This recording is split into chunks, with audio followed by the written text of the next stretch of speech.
In truth, if one was totally honest with themselves, they would be able to understand the benefit of their own chosen spiritual practices. The problem becomes we don't understand what's going on, and we use spiritual practices, spiritual techniques, our whole spiritual growth, if you will, as just another thing to get into. People get into religions that way. People get into yoga that way. People get into gurus that way. It's just something that the ego, something that the self-concept can just start to define itself as. I believe this way. I've done this. I've read this. I can do this. With any of the different religious or self-help or yoga, any of it. If you let your ego, if you let your mind make it that, you just changed clothes.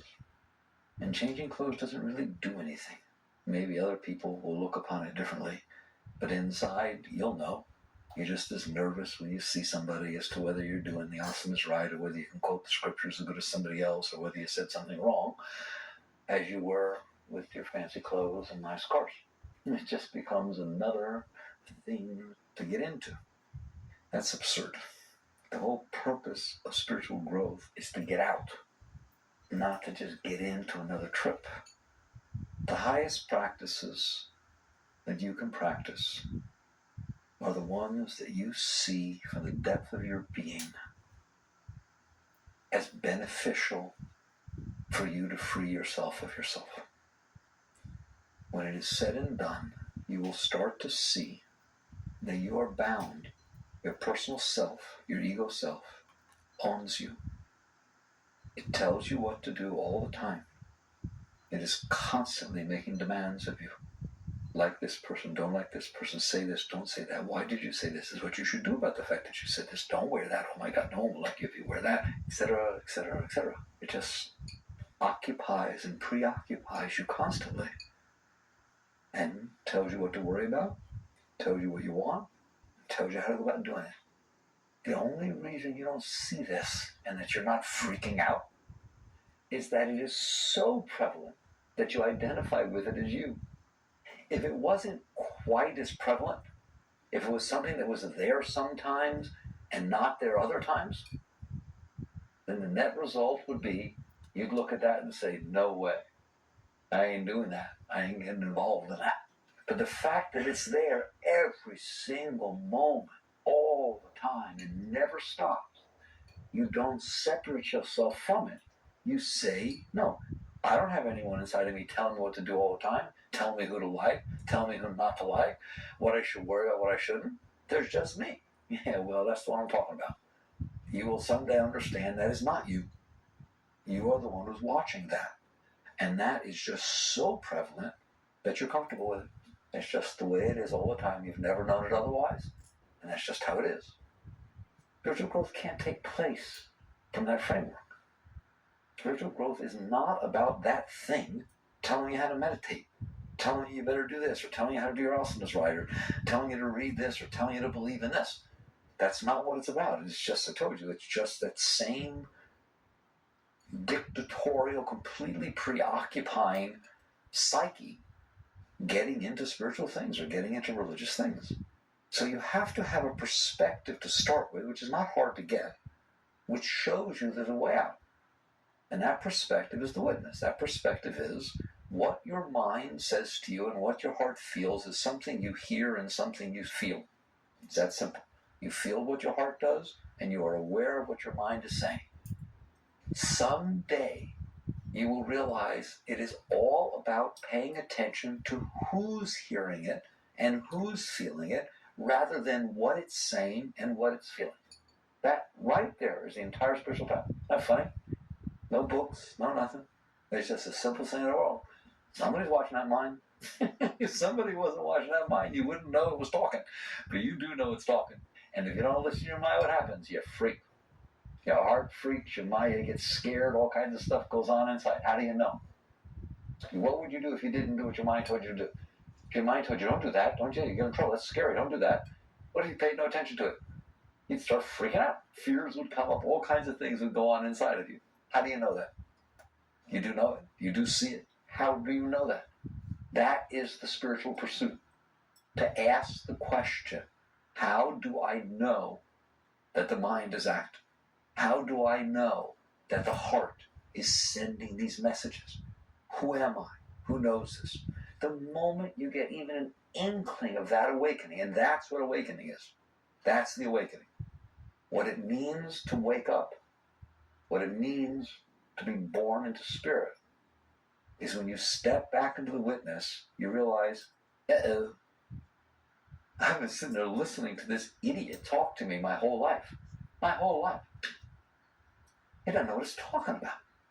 And I'm just sitting here watching it, and this heart it's been like a wild maniac driving me here and driving me away from there. That's it. You could be totally, perfectly happy married with kids.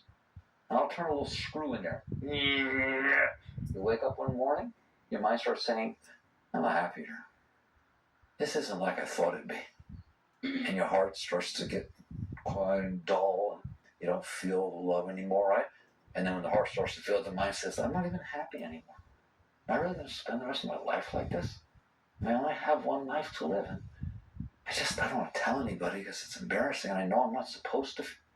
You think that's you talking. That is not you. It's not you.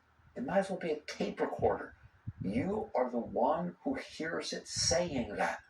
You are the one that could just look at that, just sit there and watch it say that, and just say, oh, she's in that mood today. And not even listen to a word it says. And then it's going to say something else. It's going to say, oh, what do you mean you don't listen to me? It's going to be like this for the rest of your life. You better listen to me. Now you don't listen to that. You are capable because you're not it. That's what it means to wake up. You woke up to a deeper part of your being. You woke up to the witness. You woke up to the consciousness that is watching this. It has nothing to do with your marriage. It has nothing to do with the children. It has nothing to do with anything. It's something going on inside of you that one day can think this way, the next day can think that way, in 1 minute, one way, in 1 minute, they don't even talk days. It's minute to minute, that thing's crazy. All right? And you eventually wake up. That is not you. Isn't that amazing? What an amazing realization. So it's called a realization. That's not you. You've listened to it your whole life. I guarantee you that is not you. You are the one that is aware that it is saying it. It's a very small awakening, but it's the beginning of the end, right? It's the beginning of the beginning and the beginning of the end. Once you have that awakening, now you're ready for spiritual practices. You're not ready before that. At that awakening, now you look there and you say, I don't have to put up with this. You want to bet? Where do you see what happens when you try not to? Somebody's been in charge for a long time. You think that someone's going to say, oh, you got me. You got me. Now you're watching. Bye. Pack up like the bugs, Terminator's here, I'm going. That ain't going to happen, okay? That thing is strong, really strong, way stronger than anything you could ever imagine. You are in for a surprise if you try to free yourself from the power of the psyche, from the power of the mind and the heart, which work together as the psyche. That's it. So you'll eventually get to the place how I would have you grow if I had my way. First, you'd wake up. Wake up means you watch it. You wish you didn't watch it. You watch it. It's going on in there, isn't it? It's nutso in there. Okay? I love it when someone's honest about what's going on in there. That's the beginning. They get embarrassed to talk about it. Don't get embarrassed to talk about it. That is what's going on in there. And so you look at it. That's your awakening. Now I want to know how you get out. So your first step is step back. Now you're awake to a certain degree. Your next step is devote yourself to getting out. Getting out merely means that you are free to leave. You're free to settle back into the peace and the joy and the ecstasy and the spirit that's inside of you. You don't have to take the psyche with you. If the psyche says, I don't like this, and it starts to get weird, you have to do anything about it. That far out. The psyche says, oh my God, I'll die if that happens. You just melodrama, just change the channel. You just don't even care. You don't even care what it says anymore. It doesn't make any difference to you in any way, shape, or form. It is so full of it, and you know it is full of it, and you know it is not you, and you do not have to listen. Now, you've started your awakening process. I want to know what you would do if you got to that state and you realize that thing's strong. And it keeps trying to pull me into it. I keep getting sucked into it. I can get up and think, all right, I'm going to touch it today. And 10 minutes later, I don't see anything until night. And then, here we are again. And, it's like pretty strong stuff. What are you going to do? If you really devoted yourself to that question and you experimented with different things, I'm going to guarantee you the first thing you're going to notice once you start to catch on, even if no one taught you anything, you notice that repetition of fixed things at fixed times in fixed ways is completely and totally against what your personal self wants to do. All right? It just wants to do whatever it wants to do when it wants to do it. It wants to feel what it feels when it wants to feel, and it wants to think what it feels based on what it thinks with it, and it just wants to. That's it. That's it. Okay? It wants to be utterly and completely and totally undisciplined. Period. It just gets into a mood, it gets into a way of thinking, it gets into something. It gets angry, it gets needy, it gets scared, it gets hopeful, it gets I don't care what it does. It just goes from one place to another, and that's what it wants to do. I guarantee you, it wants to do what it wants to do when it wants to do it. And there's never been a time it didn't want to do that. Okay? If it feels, oh my God, I want to be with people, then it wants to be with people. But it's tiny, I don't care, I want to be with people. It feels it wants to be alone, but it's time to go someplace, church, this, that, someplace where supposed to be people. They don't want to go. They don't. If it's time to get up and don't want to get up, they don't care. They don't care if it's work, they don't care if it's meditation. They don't want to do it. Period. They just don't want to do it. If it's supposed to go to sleep and it's too excited about what's going to happen tomorrow, they don't want to go to sleep. It wants to do what it wants to do when it wants to do it. It doesn't know anything except for that. It gets its mind in that space. It gets its heart in that space. It gets its chi, shakti flow in that space. And it's like wild horses. Try and make it do something other than what it wants to do. Isn't it? All right? How about when it wants to eat? It's like, the thing's unbelievable. By the way, I want to play you for a second. What percentage of the time that when I say, what about when it wants to eat, is it your body that wants to eat versus your mind? Have you noticed? Okay, yeah, you don't want to answer me that. Your mind's the one who wants to eat. I don't get that, man. Your mind doesn't even have a mouth. It got no digestive system. It ain't got squat. What do you mean it wants to eat? It always wants to eat. Okay? That's just the same thing. It just wants to do something that gets its vibration better. And if it's any one of the things I listed, then that's what it wants to do. It's just an amazing energy, isn't it? Amazing process.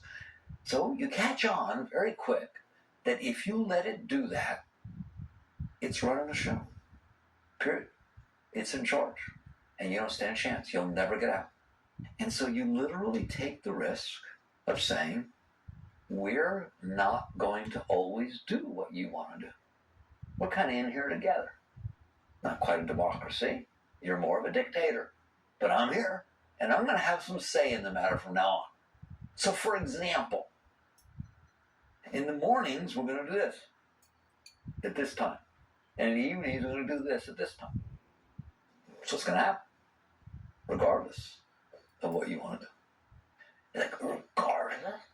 What kind of word is that? That's not a spiritual word, regardless. You're supposed to be in harmony with the forces around you. You don't say things regardless of what's going on.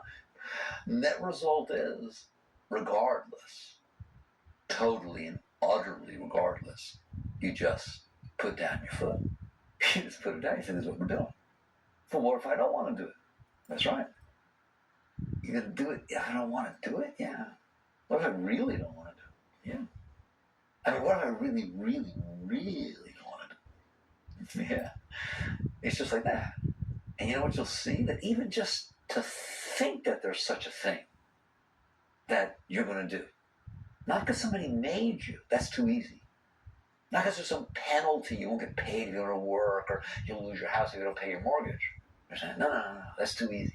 It has to be something you decided, regardless of what your psyche feels. First time you ever put your foot down in your life. Understand that? And you start to realize that creates bookends, limits for how far that psyche can take you. All of a sudden, a deeper part of your being has set up a pattern of repetition of what's going to go on, regardless of what the psyche wants. That's like first getting your hands on the rope if you're going to train a horse. You're not going to train that horse. Anyone will tell you that. Just sit there and watch the horse run around free. That'll train it. I don't think so. I don't think it's going to get much out of that other than the joy of being free. The joy of doing whatever it wants. The first time you get a hold of that rope, and if it's a wild horse, it better be a long rope. You give it some room, but you hold that rope. And you let it start to get used to the notion that there is restriction. There is a limit. That it is not just free to do whatever it wants to do. You hear me? And little by little, it has to start to adjust to that. And you do that regardless of whether it wants to be held or not. The day that you decide, well, we did it for 3 months and it seems to be calming down some, let's give them a few months off. That'll work really well. You know it won't work. I shouldn't take a horse out. What I should do is take a child with a tantrum. The child throws tantrums. What should you do? Go about your business regardless of what the kid's doing. You can't sit there and change things based on the behavior. If you start to rein that behavior in, you don't then say, okay, we'll go throw tantrums for a few months because you've been very good for this month. That's how you start to deal with your personal self. Because it will throw tantrums, won't it? All right? It's a wild beast. There's 2 things that happen when you set that discipline for yourself. It's got to be for yourself. When you set it, 1, you start to rein in the energies that were free to do whatever they want, whenever they want, or at least to try to. And 2nd, you're actually asserting your independence from that part of your being. You are the oversoul. You are the Atman. You are the self. And those energies have just never been harnessed. They've never been trained. They're supposed to be serving you. You are not supposed to be serving them. You understand that? That mind, the house of the body, that mind, that heart, they are tools that was given to you to be able to feel, to be able to think, to be able to interact in this world. So your car doesn't tell you what to do. You wouldn't put up with it, okay? The car is there to take you places and to serve you. Your body, your heart, and your mind are there to serve you. They're there to serve the soul. You are not there to serve them. And they're not there to serve themselves. Very clear what's going on. So you start what I'll call repetitive practice. And the only purpose of the repetitive practice, as far as I'm concerned, is it doesn't allow the lower aspects of your habit-formed energy to just go out and do whatever it wants. All of a sudden, the soul is awakened, it is watching, and it is asserting will. It is asserting the repetition and that discipline. It is not, as they try to tell you, that the particular thing you're doing is so important. It is the act of doing it regardless. And people say, well, I love doing my morning and evening practices, except sometimes, I like to go take walks and do things like that when I don't feel like it. I like to cut myself that space. Well, then that person doesn't understand the entire purpose of why they're doing practices. If they think the practices are there because they enjoy meditating, they're wrong. The practices are there for the very moments when you don't feel like doing them. That's the most important time, period. Because it's really about freeing yourself from your personal self. It's all about that. When it's all said and done, are you capable of letting go of your personal self? If you are not, you're just going to stay there. You're going to carry this thing around, and it'll be a little bit easier to carry around. Spiritual practices do make the thing a little calmer, but you will knock it out. You will not realize the deep, beautiful spiritual states of what you're capable of. You must free yourself from it. And the way you free yourself from it is asserting your independence. Do not ever use the word freedom to say that which the personal self wants is what it means to have freedom. Freedom is the freedom from the personal self, the freedom to be happy within yourself, the freedom to be truly be free. And you will not be that while that psyche is deciding what it wants. You never, ever want what you want. A yogi does not want what they want. And they don't not want what they don't want. If your personal self has a particular desire of wanting something, deep inside, you couldn't care less whether you get that. You're not going to nod. It's not about renunciation, right? You're not going to go out of your way to get it. And if you're afraid something's going to happen, you don't want something to happen, you wouldn't go out of your way to make it not happen. Because what you want is freedom from want and not want. You want freedom from the part of your being that's so caught up in I need things to be one way and I need them not to be another way. Because if you're still that way, you're still trapped. So it starts with an understanding that you are trying to free yourself from yourself. That is what freedom is. Freedom is freeing yourself from yourself, not freedom from this world. The world it just goes about its business. The world cannot bother you, can't do anything to you unless it bothers your personal self. And your personal self can certainly bother you. If the world went about its business, but it never bothered your heart or your mind, would it be bothering you? By definition, no. It's not what the world is doing that you say bothers you. It's the fact that the world stimulates your mind and your heart to bother you. Then you say it bothers you. And the way I prove it to you is take anything that you're now saying bothers you and just make believe that when it happens, your mind likes it and your heart feels good about it. Now you're going to say it bothers you? No, it doesn't bother you at all. Take that which you say doesn't bother you and just make believe it's opposite day, and when the thing happens, the person who you love seeing or the event or the food takes place, you freak. Your mind just starts going, I don't like that, I don't like that, and your heart starts freaking out. Now what are you going to say? It bothers me. It is not the event that bothers you. It is the fact that it stimulates the mind into turmoil, and the mind bothers you, and the heart bothers you. What if the mind and the heart never went into turmoil? Then nothing would ever bother you. What if the mind and the heart found peace? Then you would be at peace. Do you understand that? That is spiritual growth. It is the understanding that your work is on yourself, and your work is to free yourself from yourself. And the way you do this, you're going to see there's no way other than starting to draw the line. You just draw the line. You do it yourself for your own reasons. The reason to free yourself. Well, why do people eat a good diet? Because they want to feel better. I feel better. It makes me feel healthier, right? I feel more energy, more vitality, and all of life is more fun if I eat right. Okay, good. That's a good reason. Why do people keep spiritual practices? It is because they see that they must free themselves from themselves, or they will stay trapped, and they will be caught in this for the rest of their lives. And this is how you free yourself from yourself. First step is you set the limits. You set the posts. You hold the rope. You'll go in the search for truth. 30 years ago, I put in the ox herding pictures, just so that you'd always have them if you wanted them. Every few years of your spiritual growth, you should read the ox herding pictures again. They are about as deep as it gets. They're Zen. There are 10 stages of the spiritual path. Very beautiful. Very beautiful. But the words are so deep, and you will read them different every few years. You'll think you'll understand them, and then you'll read them again when you've grown a few years, 5 years, 10 years, and they say something totally different. And one of the early things you will see is he took the rope. See, this ox, what is this ox? Okay, he's saying nothing, right? But he took the rope, he held the rope. That's the rope we're talking about. You're holding for the first time onto the rope of this wandering thing of your personal self. Someday you'll understand who's holding the rope. That's what matters. Who's holding that rope? Not the rope, not the ox. Who's holding that rope? Always, whenever you can ask that question, who am I? Who's in there doing this? That's what matters. But in the meantime, if you're going to free yourself of this, you must set up repetitive discipline practices for yourself. Like I said morning and evening. It could be anything, about anything. All right, so let's say physically. You set up certain things for your physical being to do. All right? And you just do them. And there will be times your psyche doesn't want to do them. And if you're smart, then you'll smile. You'll say, look, I can't even keep the discipline. Isn't that cute? I can't even keep the discipline I set for myself. And eventually you will. You will because it works. You will because of the joy of freeing yourself from that part of your being that drives you crazy.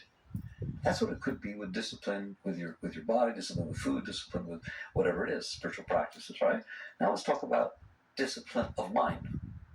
One should not fight the mind. You cannot fight the mind, never fight the mind, never fight the mind, never fight the mind, never fight the mind, never, ever, ever ever let yourself fight the mind.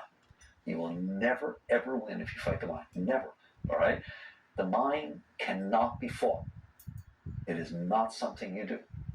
It can be ignored. It can be ignored, but it can't be fought. There's a big difference. If you fight the mind, you think you won, all you did was suppress. You got it? I mean, if those thoughts are coming up and you're fighting them, you don't win. You lose because they're stronger than you, and you lose because you were stronger than them. You lose either way. That's why I say you never, ever fight the mind. You ignore the mind. You disengage from the mind. You transcend the mind. That is how you deal with the mind. Thoughts are just things. They just pass through. Let them pass through. Now, you're going to find that that's not all that easy to do. How will you discipline yourself? Because you're going to get caught in your mind. You decide you're going to do something, 3 seconds later, you're off thinking about something else. Well, that's what mantra's all about. That's what Japa's all about. You sit there just for kicks if you want to. You play with it. You start repeating a word or phrase in your mind over and over. Isn't that a waste of time? No, not a waste of time at all. Why? Because you're going to find you can't do it. And that's what matters.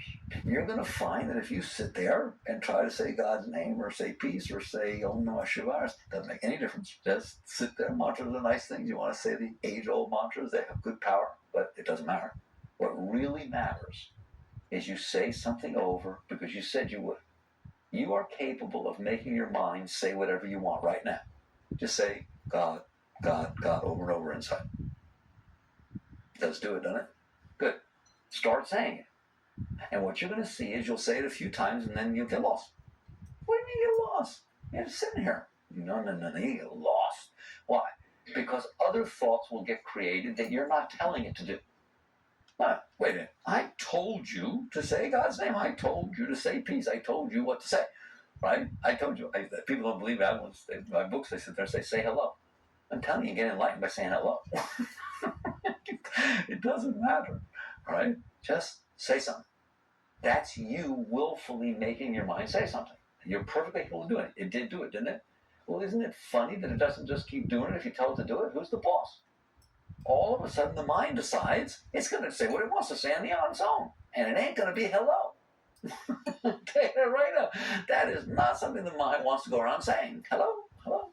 Right? It wants to go around saying, oh my God, how did you do that? I can't believe it. What am I going to do when I get older? Oh my God, did I pay for that? And it doesn't really like me. What should I do? I said, should I wear this? I don't know. I wish I didn't wear this. Should I go back? No, you can't go back and check. That's what the mind wants to say, isn't it? Well, all of a sudden, there's World War III going on there. What do you mean? Well, it was bad enough that the mind wanted to say all these things. It does that all the time. But you want to say hello, or God, or whatever you want to say. Well, just say God's name, all right? You want to say God's name. So now there's this conflict. That's a good conflict. That's the same conflict as you get up to meditate. The same conflict as you stop eating when you get full. It's the same conflict that you don't shove your face full of sugar or smoke cigarettes or whatever it is, right? It's part of you wants to, but you don't. Okay? So all of a sudden this is going on inside and nobody made you. You understand? It has to be something you do for yourself. Why? When it is said and done, you have to want out. You have to want out. You have to want out because you see the predicament you're in. And sure, the masters can help all that, but not unless you want out. You have to want out. You must want to go. It has to be your soul wanting out, or it ain't going to happen. So I'm assuming you want out of this mess because it's a mess. You don't got to, what's life doing besides being a big burden? And so let's say you start saying that, saying a mantra, Japa. What's going to happen is you're going to have trouble doing it. And so you just discipline, just like the other discipline. Repetition, I'm teaching you, repetition destroys the personal self. Doing what it wants feeds the personal self. Repetition, not making it do what it doesn't want. It's not about renunciation. People get into such terrible heads. If you let it do what it wants, it will stay alive and feed itself. If you decide that that means I have to never let it do what it wants, I have to devote my life to not doing what it wants, you just still devoted yourself to your personal self. You just played opposite day all day. It's not about that. It's about setting up a repetition of discipline, mentally, physically, lifestyle, whatever you want, which doesn't waver because the personal self wavers. It's just about holding onto the rope. It's not about beating the ox. Big difference. The mind will try to go elsewhere. It does it all the time. But now you've created a place where you want to stay. And as you start to get into the habit of mantra, you will have a choice. Do I stay with it, or do I go where the mind's going? You don't have that choice now. You just find yourself gone, if you're lucky. Maybe you don't know till you come back. A few hours went by of neurotic thought. So instead, you use a repetition, just like it's exactly like the outer discipline or any of the other disciplines, and its purpose is very obvious, and you will see its purpose. Its purpose is you have a choice. It's yours. It's your kingdom. It's your domain. It's your mind. Understand that? It's your body. It's your life. Now it's not. Now it belongs to the personal self. And if you don't do what the personal self says to do, you suffer. You freak. You scared. That's got to stop. That's not healthy. Right? That thing's in charge. And so you take it back. Now, mind, physical being, your interaction with life, what about your emotions? People don't get it. People do all, again, even spiritual teaching, do all kinds of things concerning those emotions. You just decide how you want it to be. It's yours. Your heart is a gift that was given to you by God. It's a beautiful thing. It's beautiful. You want to be neurotic? You want to be scared? You want to be insecure? You want to be angry? You want to be jealous? Is that what you want to do with your heart? That's like I gave you a skill set to build a building. You want to cut your arm off? You can do whatever you want with whatever you got. It's your choice. Not a wise thing to do. You look at your heart and you say, oh heart, I have seen you feel peace. I have seen you feel compassion. I have seen you feel beautiful love. I would like to live there. I would like to live there. I would like to be in that fountain. And just like with the mantra, and just like with your practices, you say to heart, we're going to come back there when we waver. That's all. So if you start getting jealous, you start getting scared, you start getting insecure, start feeling angry, I'm not going to fight with you. I mean, if you don't think you fight with the mind, don't ever fight with the heart, okay? I'm just not going to go with you. I'm not going to go with you. I'm going to again permit the energies to release and come back to this place, which is no different than Japa. It's Japa of the heart instead of Japa of the mind. And all the Japa of the mind and Japa of the heart is getting up in the morning, brushing your teeth, taking a shower, eating what you decide to eat. It's just discipline of setting for yourself how it is that you're going to set it so that it doesn't have to be the way that this neurotic nut would have it be. But it's not about the discipline in of itself. Don't get into it. Don't get into, oh, we do better than somebody else.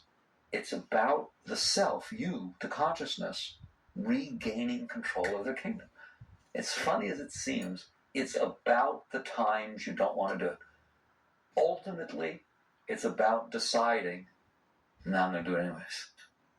Every time you decide, I'm going to do it anyways, you have let go of the control that part had over you. And the next thing you know, you're in charge. You're back. You're here. Now, what do you want to do with your regained consciousness? What do you want to do with all this energy that now is not scattered running all over the place?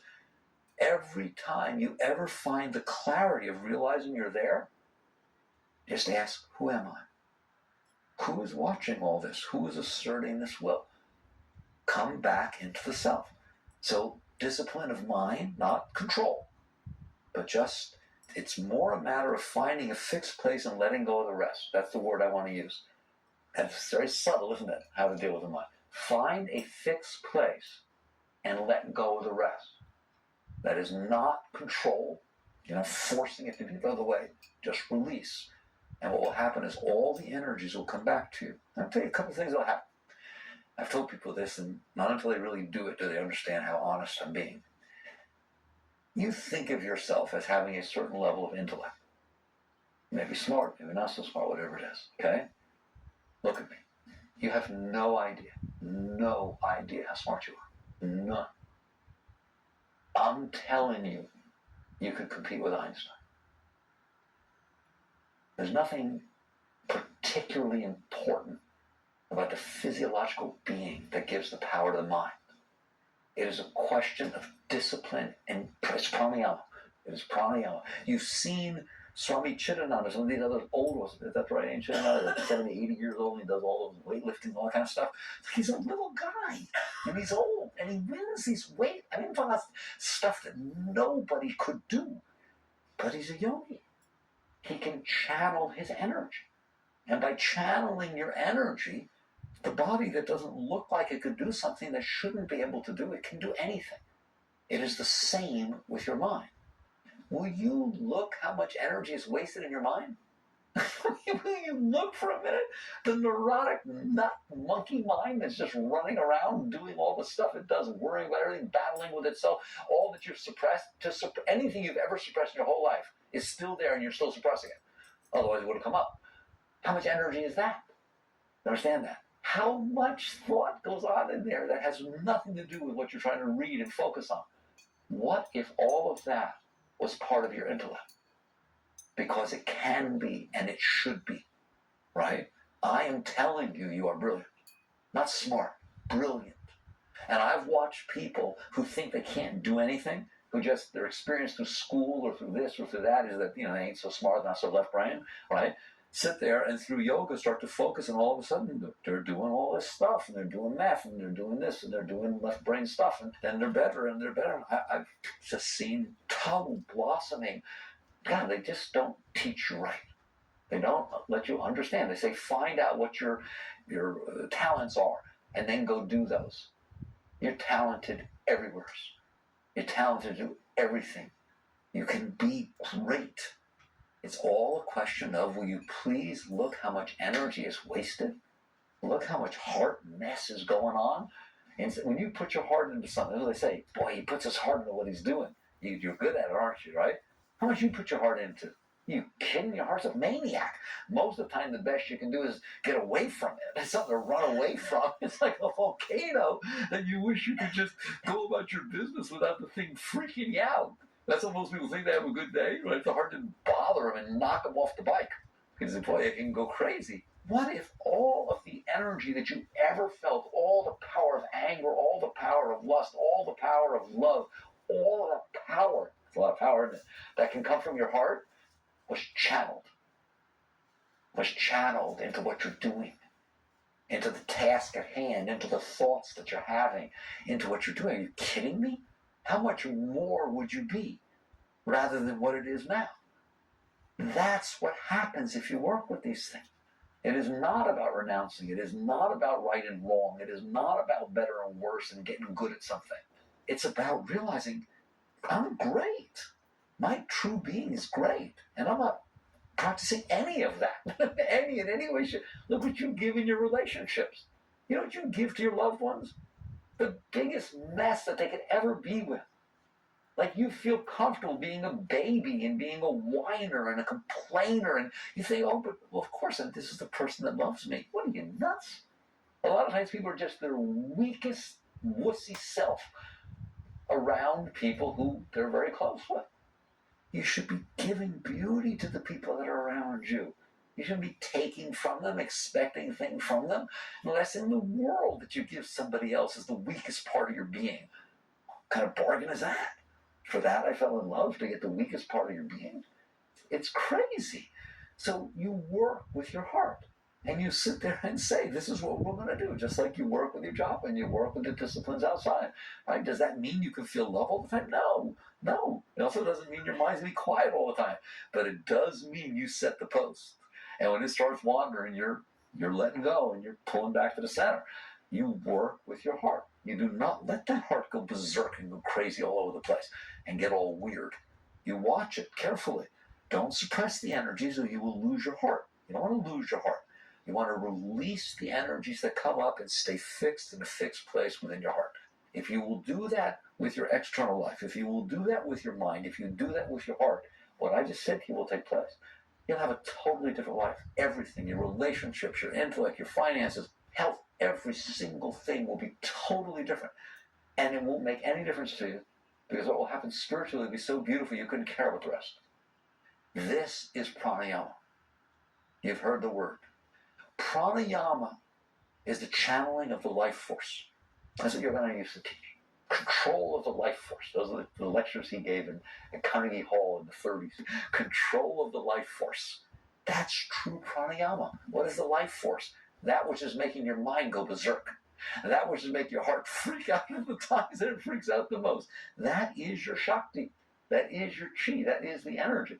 That which is nervous energy that keeps here. When he sits there with the remote control, changing channels constantly over and over again, there. That's non-pranayama. There's non-controlled life force, okay? I used to do it too. I watched this very carefully. I used to do it. I'd study. I remember as a freshman in college. My leg would just go up and down, go this while I was studying.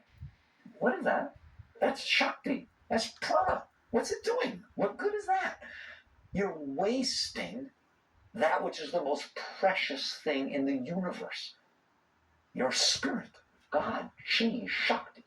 You waste it in your mind, you waste it in your heart, and you waste it in your daily life, scattering it all over the place. And then you wonder why, I can't do too good. What if you straightened all that out?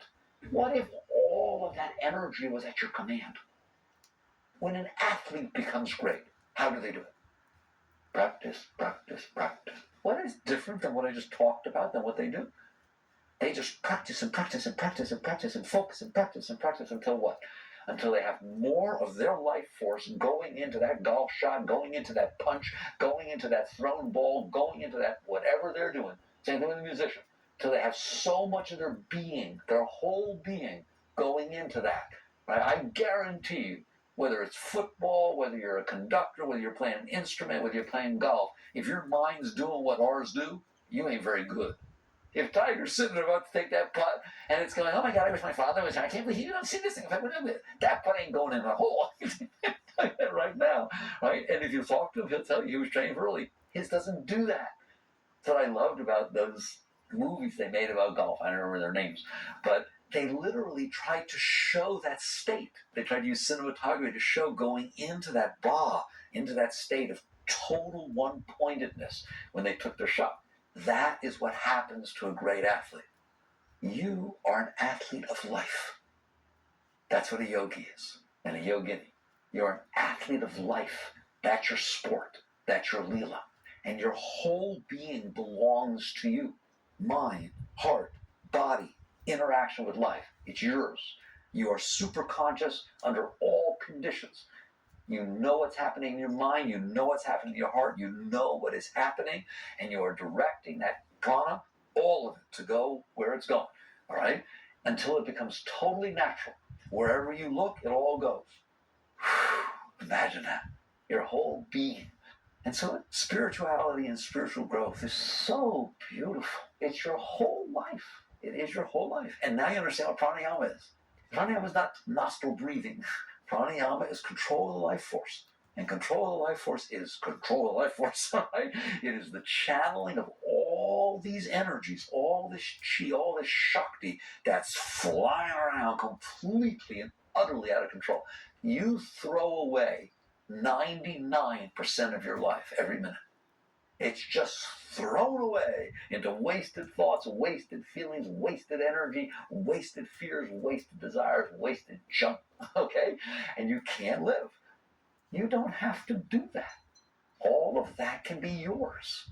And this is how you work with it. And you'll catch on. If you were to try to work with this yourself, you will catch on that these disciplines of setting the post down for no reason, don't get into you're great because you're doing it. No. Better to have the humility to, oh yeah, I have to do these disciplines because I'm so screwed up. All right, don't get into it. It's not a thing. But you'll start to see that now you have a choice. That's what it's all about, having a choice. Because you set a standard You'll see what deviates from that standard.